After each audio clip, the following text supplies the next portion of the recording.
Hello दोस्तों, स्वागत है हम सभी का हमारे यूट्यूब चैनल अड्डा 730 स्टडी में। तो दोस्तों एसएससी जीडी 2021 एग्ज़ाम के लिए बिल्कुल एग्जाम जैसा जीके जीएस का आज हम पार्ट 4 लेके आए हैं।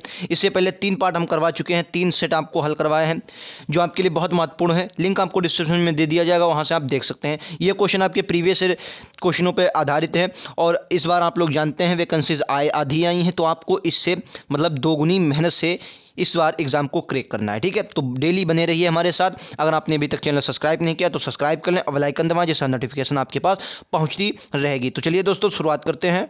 तो दोस्तों अगर आप हमारे चैनल पर नए हैं और चैनल को सब्सक्राइब नहीं किया तो सब्सक्राइब कर लें और बेल आइकन दबाएं, जिससे नोटिफिकेशन आपके पास पहुंचती रहेगी और बेल आइकन दबाकर नोटिफिकेशन आपके पास आती रहेगी जब जैसे ही वीडियोस अपलोड होगा। उसके बाद अगर आपको वीडियो पसंद आए तो लाइक करें और वीडियो को अपने दोस्तों में शेयर करें और अपना स्कोर कमेंट बॉक्स में इस वीडियो के बारे में राय और अपना स्कोर 25 में से आपने कितने किए स्कोर जरूर लिख के जाएँ। ठीक है, चलिए आज का पहला क्वेश्चन देख लेते हैं बिना देरी किए हुए। ये रहा आपका पहला क्वेश्चन, ध्यान से पढ़ेंगे और राइट आंसर देंगे। बहुत अच्छा क्वेश्चन है। क्या कह रहा है क्वेश्चन, ध्यान से पढ़िए और राइट आंसर दिए। क्वेश्चन क्या है, निम्नलिखित में से व्यक्ति और घटना का सही मेल क्या है। निम्नलिखित व्यक्ति और घटना का सही मेल बताएं। व्यक्ति और घटना का सही मेल आपको बताना है, निम्नलिखित में से बताना है। बताइए इसका राइट आंसर क्या होगा। देखिए सुल्तान मोहम्मद जो थे इन्होंने सोमनाथ मंदिर को लूटा था, बिल्कुल सही है, क्योंकि मोहम्मद महमूद गजनवी, इनको सुल्तान मोहम्मद भी कहा जाता, 17 बार भारत पर आक्रमण किया, बहुत सोना ले गए थे। मोहम्मद गोरी सिंध विजय पर, यह गलत हो जाएगा क्योंकि सिंध विजय पर दाहिर का जिस वक्त शासन था वो 712 ईस्वी में मोहम्मद बिन कासिम ने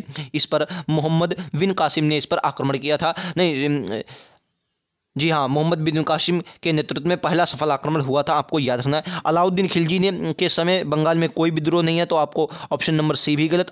मोहम्मद बिन तुगलक के समय चंगेज खान ने चढ़ाई नहीं की थी, तो इसका राइट आंसर ऑप्शन नंबर 3 हो जाएगा। केवल एक इसका सही है। क्लियर है, केवल एक इसका सही हो जाएगा। चलिए नेक्स्ट क्वेश्चन ये आपकी स्क्रीन पर कह रहा है, अकबर के शासन में सेनापति थे। अकबर के शासनकाल में सेनापति कौन थे, बताइए। राइट आंसर बताना है, अकबर के शासनकाल में सेनापति कौन से थे। तो राइट आंसर होगा option number D, Mir Bakshi. Mir Bakshi ये क्या था, मीर बख्शी एक पद था अकबर की सेना के समय। ये सेना की देखभाल करता था, जैसे घोड़ों की देखभाल, जितने भी सेना के उनके पद का किसको सेना में भर्ती करना है, ये सब जो सेना के कार्य थे वो मीर बख्शी देखता था। एक इंपॉर्टेंट पद था, तो ऑप्शन नंबर डी इसका करेक्ट आंसर हो जाएगा। ठीक है, सभी क्वेश्चन आपके लिए इंपॉर्टेंट है और आपके एग्जाम के लायक क्वेश्चन है, एग्जाम में पूछे जाने वाले क्वेश्चन है। इस बार जीडी में दोगुनी मेहनत से हम अपने 25 में से ये मान लीजिए आप 20 प्लस का तो टारगेट है। अगर आप बिल्कुल कमज़ोर छात्र हैं तो आपका 25 में से हमारा 20 प्लस का टारगेट है जो कमज़ोर छात्र हैं। लेकिन आप अगर अच्छी मेहनत करते हैं तो 25 में से यही मान लीजिए 22-23 के क्वेश्चन करीब हम लोग ले जाएंगे। ठीक है, डेली एक प्रैक्टिस से करेंगे। जब तक पेपर होगा लगभग हम लोग 1000 के प्लस क्वेश्चन कर चुके होंगे और आपको एग्जाम में इन्हीं क्वेश्चनों में से क्वेश्चन मिलेंगे। क्लियर है, चलिए अगला क्वेश्चन, फिलहाल ए वाला क्वेश्चन कह रहा है, अफीम युद्ध अंग्रेजों और किसके बीच हुआ था। आप लोग जानते होंगे अफीम युद्ध अंग्रेजों और चीन के मध्य हुआ था। आप लोग जानते होंगे जब पुनर्जागरण आया था अमेरिका वगैरह में, तो अफीम की खेती के लिए युद्ध होना शुरू हो गए थे। ठीक है, तो इसका right answer option number D हो जाएगा, चीन। ऑप्शन नंबर ए हो जाएगा, चीन और अंग्रेजों के विरुद्ध ये युद्ध हुआ था। अगला क्वेश्चन, इनमें से पारसी का नववर्ष कौन सा है। वेरी इंपॉर्टेंट क्वेश्चन, इनमें से पारसी नववर्ष जो होता है, नववर्ष किस नाम से जाना जाता है। इनमें से पारसी नववर्ष को किस नाम से जाना जाता है। तो राइट आंसर होगा option number B, Navroz. Navroz त्यौहार जो है इसकी एक इंपॉर्टेंट बात है, नवरोज त्यौहार को सबसे पहले जो है भारत में एक शासक था बलबन ने नवरोज त्यौहार को शुरू किया था। बलबन ने, आपको याद रखना, बलबन ने नवरोज त्यौहार को शुरू किया था और इसमें भाग लेता था। ठीक है, सबसे पहले बलबन ने इसको शुरू किया था। बलबन के अगर बारे में बात करेंगे, सबसे ये आपका थोड़ा हटके शासक था, थोड़ा सुल्तान ये जो था औरों से हटके था। इसने सजदा पागोश शुरू करवाया था। ठीक है, इसने सजदा पागोश शुरू करवाया था जी, क्योंकि जो भी इसके दरबार में आता उसे सजदा करना पड़ता था, कदम चूमना पड़ता था। लेकिन जो नवरोज त्यौहार का था इसका अंत किसने करवाया था, तो आपको ये भी बात याद रखनी है, औरंगजेब ने इसका अंत कर दिया था। ठीक है, औरंगजेब ने इसका अंत कर दिया था नवरोज त्यौहार को, आपको बहुत अच्छे से ये बात याद रखनी है। क्लियर है, चलिए नेक्स्ट क्वेश्चन आपकी स्क्रीन पर कह रहा, भारतीय संविधान के अनुच्छेद 11 में से भारतीय संविधान के अनुच्छेद 21 में जीवन का अधिकार दिया गया, मतलब जीवन जीने का अधिकार दिया गया है। ठीक है, ठीक है, तो आपको बताना है इसके अलावा और भी क्या क्या सम्मिलित हैं। जीवन जीने के अधिकार के अलावा प्राण एवं दैहिक स्वतंत्रता अनुच्छेद 21 में कहा गया है। इसके अलावा कौन कौन से आपको दिए गए हैं अधिकार, आप लोग जानते होंगे। एसएससी जीडी में आपको पॉलिटी के 4 से 5 क्वेश्चन जरूर देखने को मिलेंगे। 4 से 5 क्वेश्चन पॉलिटी के और 4 से ही 5 क्वेश्चन आपको फिजिक्स, केमिस्ट्री और बायोलॉजी से, मतलब साइंस से 4-5 क्वेश्चन। ये दो जिसके अच्छे इन सब्जेक्टों पर जिसकी अच्छी पकड़ है जीडी में अच्छे नंबर वही लाएगा। ठीक है, तो इन पर आपको अच्छी पकड़ बनानी है। तो इसका right answer option number D हो जाएगा। सभी विकल्प सही हैं। इसमें स्वास्थ्य का भी अधिकार है, भोजन का भी अधिकार है, पानी का अधिकार भी है और व्यापार का भी अधिकार है। अपना आजीविका चलाने का भी आपको अधिकार है। तो ठीक है, ये बात आपको याद रखनी, सभी विकल्प सही हो जाएंगे। चलिए नेक्स्ट क्वेश्चन ये आपकी स्क्रीन पर कह रहा, इनमें से कौन सा संसद का एक हिस्सा नहीं है। इनमें से कौन संसद का कह रहा है, इनमें से कौन एक संसद का एक हिस्सा है लेकिन दोनों सदनों में से किसी का सदस्य नहीं होता। भारत का प्रधानमंत्री लोकसभा या राज्यसभा का सदस्य जरूर होता है, तो ये आपका गलत हो गया। भारत के वित्त मंत्री लोकसभा के अध्यक्ष, भारत के वित्त मंत्री संसद का हिस्सा नहीं होता है। लोकसभा का अध्यक्ष ये आपका लोकसभा का सदस्य होता है, ना कि संसद का हिस्सा। तो right answer option number D हो जाएगा। भारत का राष्ट्रपति जो है इस संसद का हिस्सा। संसद आप लोग जानते होंगे, राज्यसभा और लोकसभा और तीसरा मेंबर कौन होता है, राष्ट्रपति जो होता है। ये तीन लोगों से मिलकर आपकी क्या बनती है, संसद बनती है। ये बात आपको याद रखनी है, संसद बनती है। ठीक है, इन तीन लोगों से मिलकर आपकी संसद बनती है। और भारत के राष्ट्रपति जो है ये संसद का सदस्य होता है, लेकिन किसी भी सदन का सदस्य नहीं होता, आपको याद रखना है। क्लियर है। चलिए नेक्स्ट क्वेश्चन ऑप्शन नंबर ये रहा आपका, निम्नलिखित में से भारत के प्रथम विधि के अधिकारी कौन थे। अगला क्वेश्चन कह रहा है, निम्नलिखित में से भारत के प्रथम विधि अधिकारी कौन है। भारत का प्रथम विधि अधिकारी कौन होता है, तो आपको याद रखना है भारत का प्रथम विधि अधिकारी कौन होता है। तो राइट आंसर क्या होगा, ऑप्शन नंबर डी, भारत का महान्यायवादी। अनुच्छेद 76 में इसकी चर्चा 76 में इसकी चर्चा की गई है, 76 में इसकी चर्चा की गई। अनुच्छेद भारत का न्यायवादी, भारत का वकील होगा, जो भारत के मतलब जो सरकार के जितने भी मुकदमे होंगे वो लड़ेगा। भारत का न्यायवादी कहने का मतलब भारत का ये वकील होता है, भारत सरकार का वकील होता है। ठीक है, चलिए नेक्स्ट क्वेश्चन ये रहा आपका स्क्रीन पर, क्या है, किस तिथि को उत्तरी गोलार्ध में, कह रहा है किस तिथि को उत्तरी गोलार्ध में वर्ष का सबसे लंबा व वर्ष सबसे छोटी रात होती है। जब सबसे बड़ा दिन होगा तो सबसे छोटी रात भी होगी। किस दिन को और कहाँ, उत्तरी गोलार्ध में। तो राइट आंसर क्या होगा, ऑप्शन नंबर ए, 21 जून को आपका सबसे बड़ा दिन और सबसे बड़ी रात होती है। आपको ये बात याद रखनी, 21 जून को सबसे बड़ा दिन और सबसे बड़ी रात होती है। लेकिन अगर आप बात करेंगे भाई साहब अगर आप बात करेंगे दिसंबर में, तो दिसंबर में अगर बात करेंगे तो 22 दिसंबर को, अगर दिसंबर में बात करेंगे तो 22 दिसंबर को सबसे छोटा दिन होता है। सबसे छोटा दिन होता है, सबसे छोटा दिन क्या होता है, 22 दिसंबर को होता है। आपको ये बात याद रखनी, सबसे छोटा दिन कब होता है, 22 दिसंबर को होता है उत्तरी गोलार्ध में। क्लियर है। चलिए अगला, विश्व में ऊन का सबसे बड़ा उत्पादक देश। वेरी इंपॉर्टेंट क्वेश्चन, बिल्कुल बच्चों वाला क्वेश्चन है, बेसिक सा क्वेश्चन है। कह रहा विश्व में ऊन का सबसे बड़ा उत्पादक देश कौन सा है। तो भाई साहब इसका राइट आंसर क्या होगा, ऑस्ट्रेलिया। ऑप्शन नंबर ए इसका करेक्ट आंसर हो जाएगा, ऑस्ट्रेलिया इसका राइट आंसर हो जाएगा। ठीक है, इसका राइट आंसर क्या होगा, ऑस्ट्रेलिया सबसे ज्यादा ऊन का उत्पादक करता है। ठीक है, नंबर दो पे आपका चीन आ जाता, नंबर 2 पर आपका चीन आ जाता। क्लियर है। चलिए अगर नेक्स्ट क्वेश्चन ये रहा आपकी स्क्रीन पर, बताइए इसका ये रहा आपका अगला क्वेश्चन, क्या निम्नलिखित में से किन भारतीय राज्यों में, कह रहा निम्नलिखित में से किन भारतीय राज्यों में शीत ऋतु में पश्चिमी मौसम विक्षोभ के कारण वर्षा होती है। ठीक है, पश्चिमी विक्षोभ, ये मान लिया हमारा जम्मू कश्मीर वाला ये इलाका रहा, ये इस तरीके से हमारा भारत है, मतलब नक्शा बन नहीं पाता मुझसे। चलिए थोड़ा मैं बनाने की कोशिश करता, ये इस प्रकार से मान लिया भारत है, अरे यार ये भारत इस प्रकार से ऊपर का होता है और यहाँ से साइबेरिया मतलब भूमध्य सागर से उठकर ये विक्षोभ आता है, इस प्रकार से विक्षोभ आता है और यहाँ से आकर जब यहाँ पर हमारे हिमालय होते हैं, हिमालय से टकराकर ये क्या होता है, इस प्रकार से मुड़ जाता है, इस प्रकार से मुड़ जाता है और इस तरफ से आते हुए कहाँ वर्षा करता है, तो आपके पंजाब और हरियाणा वाले क्षेत्र में वर्षा करता है पश्चिमी विक्षोभ। इसे पश्चिमी जेट पवन भी कहते हैं, पश्चिमी विक्षोभ कहते हैं और पश्चिमी जेट पवन भी कहा जाता है। पंजाब और हरियाणा में ये वर्षा करता है, जम्मू कश्मीर वाले क्षेत्र में भी वर्षा करता है। सेब की खेती के लिए ये बहुत महत्वपूर्ण है, आपको याद रखना है। ठीक है, अगला क्वेश्चन क्या कह रहा है आपका, भाई साहब नहरों का देश किसे कहा जाता है। वेरी इंपॉर्टेंट क्वेश्चन है, नहरों का देश किसे कहा जाता है, वेरी इंपॉर्टेंट क्वेश्चन है। तो पाकिस्तान को नहरों का देश कहा जाता है। अगर बांग्लादेश की बात करेंगे भाई साहब, बांग्लादेश की बात करेंगे, इसे नदियों का देश कहा जाता है। किसे, नदियों का देश कहा जाता है, आपको याद रखना नदियों का देश कहा जाता है। झीलों का देश अगर बात करेंगे भाई साहब, झीलों का देश किसे कहा जाता है, तो आप लोग को झीलों का देश किसे कहा जाता है, तो आपको याद रखना फिनलैंड को। किसे कहा जाता है, फिनलैंड को कहा जाता है। फिनलैंड को आपका झीलों का देश कहा जाता है। क्लियर है, ये बात आपको याद रखनी है। अगला क्वेश्चन है पूर्ण प्रतियोगिता की आवश्यकता। क्वेश्चन कह रहा है पूर्ण प्रतियोगिता की आवश्यकता शर्तों में से एक क्या है, मतलब पूर्ण प्रतियोगिता की आवश्यकता शर्तों में से क्या है। पूर्ण प्रतियोगिता कब होगी, जब आपके जितने मतलब जितना उपयोग हो, जितने मतलब क्रेता हो उतने ही विक्रेता हो, मांगे मतलब कहने का मतलब अगर एक क्रेता है तो एक ही क्या हो, विक्रेता हो। ठीक है, ये शर्तें कुछ होती हैं। अगर कोई चीज़ मान लिया पार्ले जी कोई आदमी है या बिस्कुट कोई भी है, वो 1 रुपये में एक दुकानदार बेच रहा है तो दूसरा दुकानदार भी 1 ही रुपये में बेचे, तो इसमें क्या होता है, पूर्ण प्रतियोगिता होती है। तो यानी कि किसी एक सामान में एक जैसे सामानों के लिए समान मूल्य हो।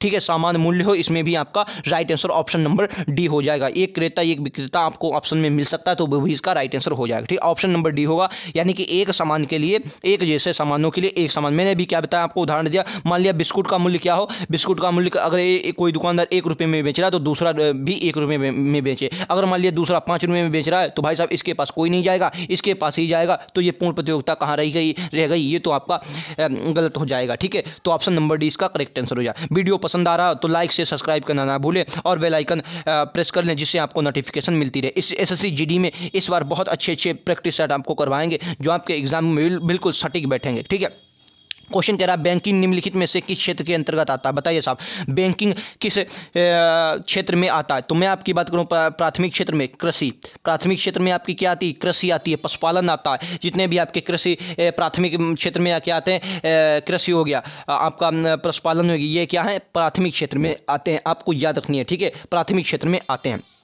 ठीक है, प्राथमिक क्षेत्र में आते हैं। ये बातें आपको कुछ याद रखनी है। अगर तृतीय क्षेत्र की बात करेंगे, तृतीय क्षेत्र में भाई साहब क्या आती हैं, सेवाएं। तृतीय क्षेत्र में क्या आती हैं, सेवाएं आती हैं। जैसे चिकित्सा हो गई, बैंकिंग हो गई। बैंकिंग क्या है आपका तृतीय क्षेत्र में आता है, आपको याद। द्वितीय क्षेत्र में क्या था, खाद्यान्न जैसे बने हुए कच्चे माल वगैरह, कच्चे माल से जो बनता है, कच्चे माल से आपके जो भी प्राप्त होता है कच्चे माल से बनाया जाता है, तो वो आपका द्वितीय क्षेत्र में आता है। क्लियर है, तो यानी कि राइट आंसर क्या होगा इसका, ऑप्शन नंबर सी। तृतीय क्षेत्र में बैंकिंग जो आता है तृतीय क्षेत्र का आपका हिस्सा है। क्लियर है, चलिए नेक्स्ट क्वेश्चन कह रहा IFC मतलब फिक्की, IFCC इसको क्या कहते हैं, FICC यानी कि फिक्की। कहने का मतलब क्या है, फिक्की, फिक्की का पूर्ण रूप क्या है, तो Federation of Indian Chamber of Commerce and History इसका right answer option number A ही इसका राइट आंसर हो जाएगा। ये बात आपको याद रखनी है।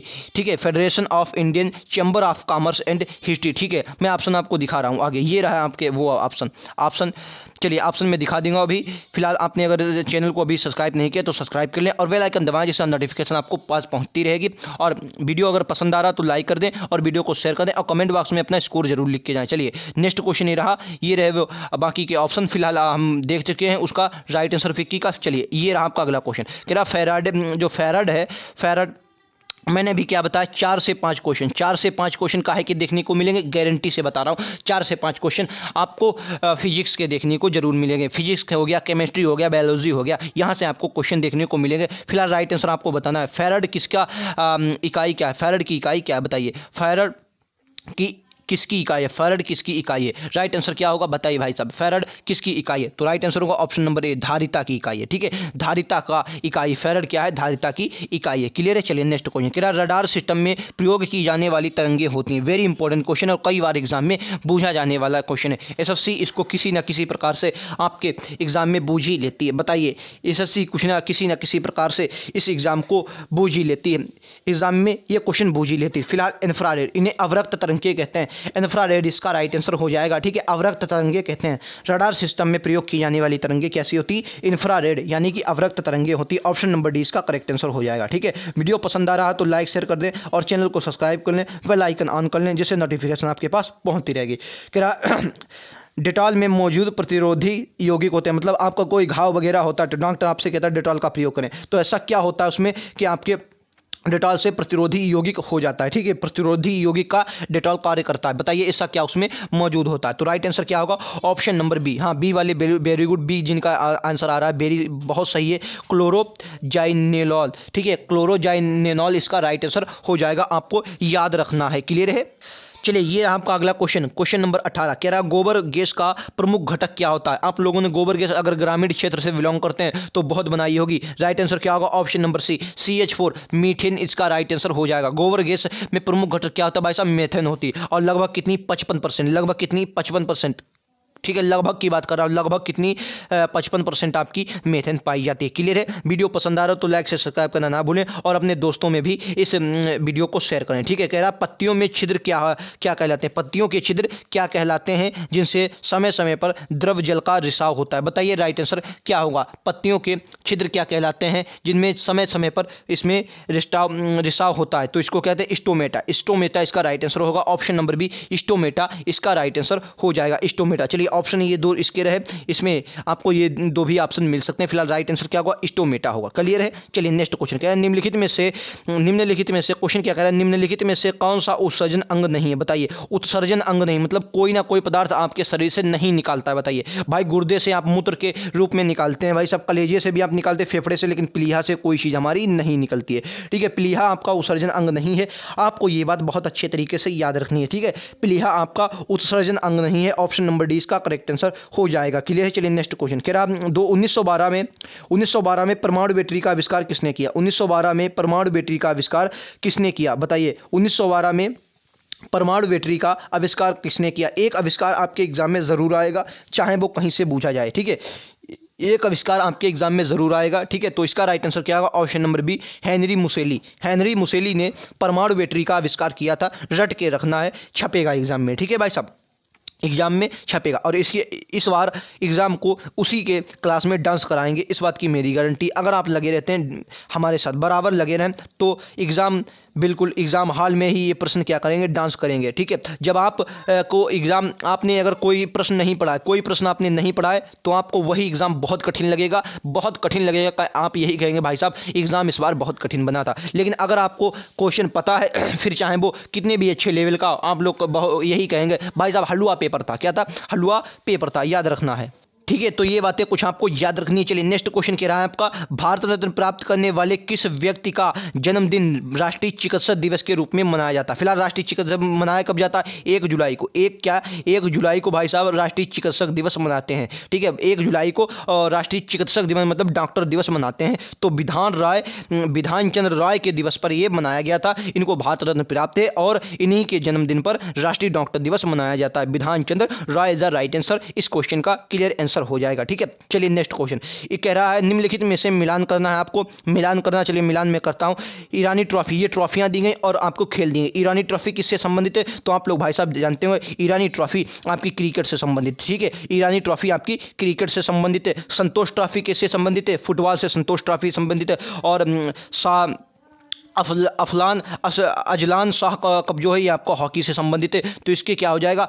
ए का दूसरा हो जाएगा, बी का पहला हो जाएगा और सी का तीसरा हो जाएगा। ये आपको याद रखनी है। चलिए नेक्स्ट क्वेश्चन पर चलते हैं। ये रहा आपका अगला क्वेश्चन। सभी क्वेश्चन आपके लिए इंपॉर्टेंट है और आपके एग्जाम में पूछे जाने वाले क्वेश्चन है। वीडियो पसंद आ रहा है तो लाइक से सब्सक्राइब करना ना भूलें और चैनल को सब्सक्राइब करें। कह रहा है हाल ही में नेहरू तिब्बत और चीन नामक पुस्तक किसने लिखी? अभी जल्द ही की पुस्तक है, हाल ही में लिखी गई है, अभी 2-3 महीने पहले की है। तो कह रहा है कि नेहरू और तिब्बत नामक जो चीन नामक पुस्तक है ये किसने लिखी? मैं आपको बता दूं, चीन जब आज़ाद हुआ था उसके बाद युद्ध हुए थे 1961 के आसपास। 61 में युद्ध हुआ था भारत और चीन का। उसमें उस वक्त क्या थे? नेहरू जी क्या थे? आपके प्रधानमंत्री थे। तो उसी को मान्यता देते हुए ये आपकी पुस्तक लिखी गई। इसका राइट आंसर क्या होगा? अवतार सिंह भासीन। अवतार सिंह भासीन इसका राइट आंसर हो जाएगा। ठीक है, अवतार सिंह भासीन इसका राइट आंसर हो जाएगा। क्लियर है? चलिए नेक्स्ट क्वेश्चन। अगला क्वेश्चन कह रहा है हाल ही में अंतर्राष्ट्रीय डॉबलिन साहित्य पुरस्कार किसे दिया गया? वेरी इंपॉर्टेंट क्वेश्चन, करंट का क्वेश्चन है। 2 से 3 नंबर का क्वेश्चन, 1 या 2, फिलहाल 2 तो क्लियर हैं और 3 भी क्वेश्चन आपके हो सकते हैं। करंट अफेयर्स के जरूर पूछे जाएंगे, तो करंट अफेयर्स भी आपको अच्छे से पढ़ना है, क्योंकि 1-1, 2 नंबर आपको औरों से बहुत अलग करते हैं। 1 नंबर में लगभग आप कितना 1000 बच्चों से पीछे जाएंगे। ठीक है, लगभग कितना 1000 बच्चों से 1 नंबर में आप पीछे जाएंगे। ठीक है, तो 1-1 नंबर को पकड़ बना कर चलना है। हाल ही में अंतर्राष्ट्रीय डॉबलिन साहित्य पुरस्कार किसे दिया गया? वेरी इंपॉर्टेंट क्वेश्चन है, बहुत अच्छे से बताना है। डॉबलिन पुरस्कार किसे दिया गया? तो राइट आंसर क्या होगा? बुलेरिया लुसेली को दिया गया। किसको दिया गया? बुलेरिया लुसेरी को दिया गया। राइट आंसर क्या होगा? बुलेरिया लुसेरी इसका राइट आंसर हो जाएगा। क्लियर है?